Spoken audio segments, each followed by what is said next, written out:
Howdy y'alls. So for note 3 of lab 2, it says you have to use the oscilloscope and GPIO ports to verify your hardware description. So I'm going to show you guys an example of using a NOT gate.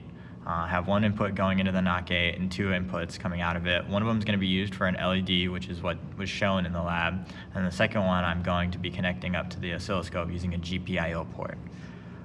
You can figure out which GPIO ports you want to use by going to the class, not our lab section, in the class, Digital Systems 1, under Labs and Projects, there's the pin DE0 Nano sheet.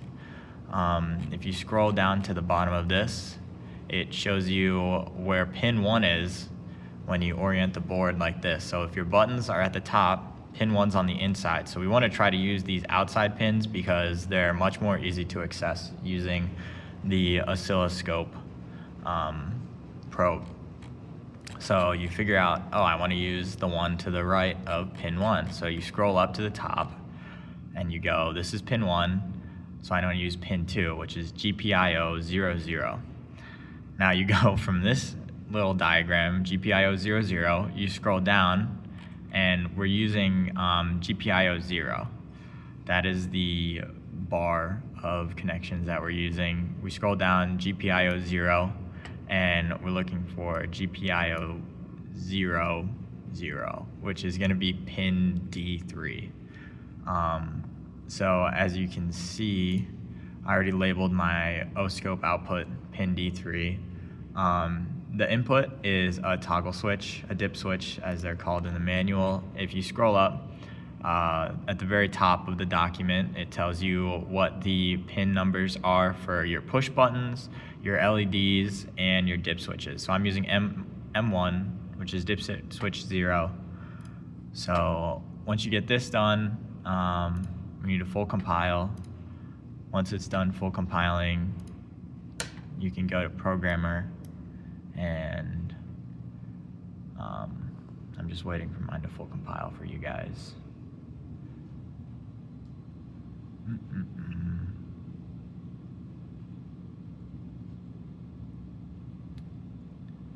All right, so once you get a full compile, there's no errors, you go and you plug your FPGA into your computer and you click start.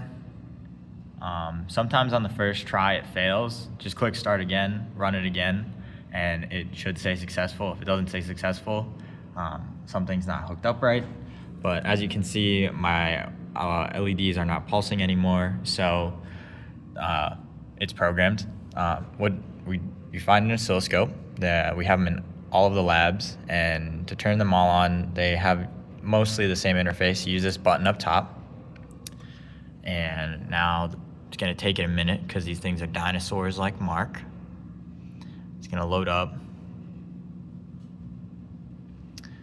I'll get to connecting it, actually, save some time for you guys. So on the oscilloscope probes, a bunch of them have these little rings, and they're to denote which channel you're using. So as you can see, these light pink rings are going into channel 1.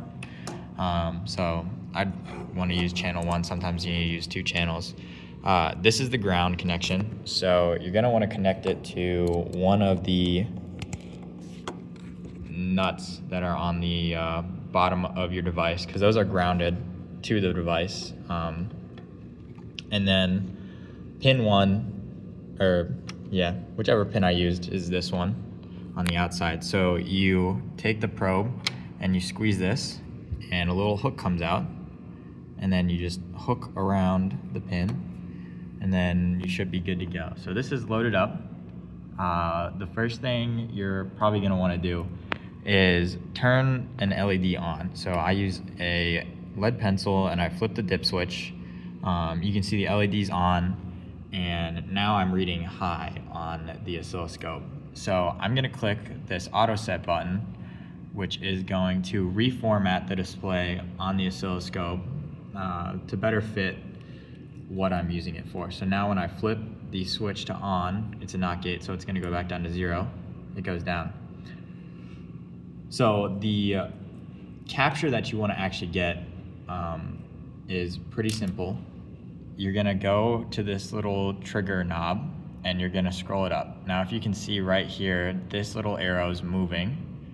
That's the trigger level. You want it to be,